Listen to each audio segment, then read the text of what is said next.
James chapter 1 verses 13 through 15 says, "Let no man say that when he's tempted that he's tempted of God, because God cannot tempt with evil, nor does he tempt of men. See, temptation starts with your own lustful desires, and lust leads to sin, and sin leads to death." To simply put it, your lust, it starts in your mind, which will become sin, and hey, sin to kill you.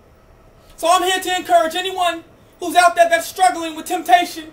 You must first change your mind. To change one's mind is to change one's heart.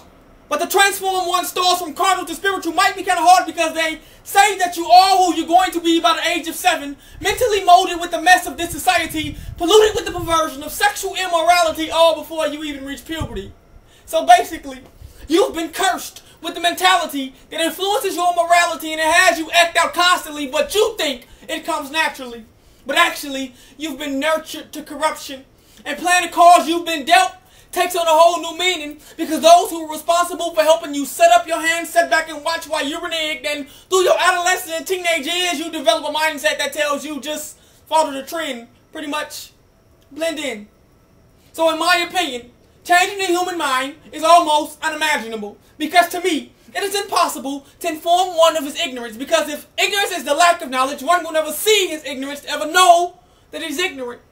I said, in my opinion, changing the human mind is almost unimaginable, because to me, it is impossible to inform one of his ignorance, because if ignorance is the lack of knowledge, one will never see his ignorance to ever know that he's ignorant.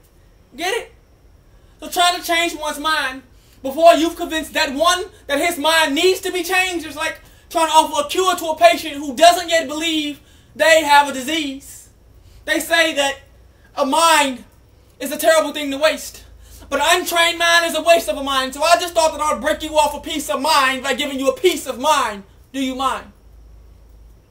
2 Corinthians 5:17 says, "Therefore, if any man be in Christ, he's a new creature. Old things have passed away, behold, all things become new." Pretty much a change of mind. Before you can change your mind, you must first change your heart. And Matthew 6:21 says, "Wherever a man's treasure, there also be his heart." So I guess I should be asking you, where's your treasure? Because they say that the mind only acts out the heart's true desires.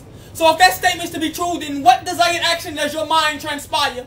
And 1 John 1:6 says that if we say we have fellowship with God, but yet walk in darkness, then we are a liar, and the truth is not in us. So if the salvation of someone else depended on where you were walking, how effective would be your witness? I said, if the salvation of someone else depended on where you were walking, how effective would be your witness? If you were the only Bible that one will ever read, what perception of the Bible will that one receive? Before you can change someone else's mind, you must first change yours. Because if you're not yet totally convinced that Jesus is Lord, you cannot afford to tell someone else that he's Lord. So this goes out to all of you who claim to be Christian.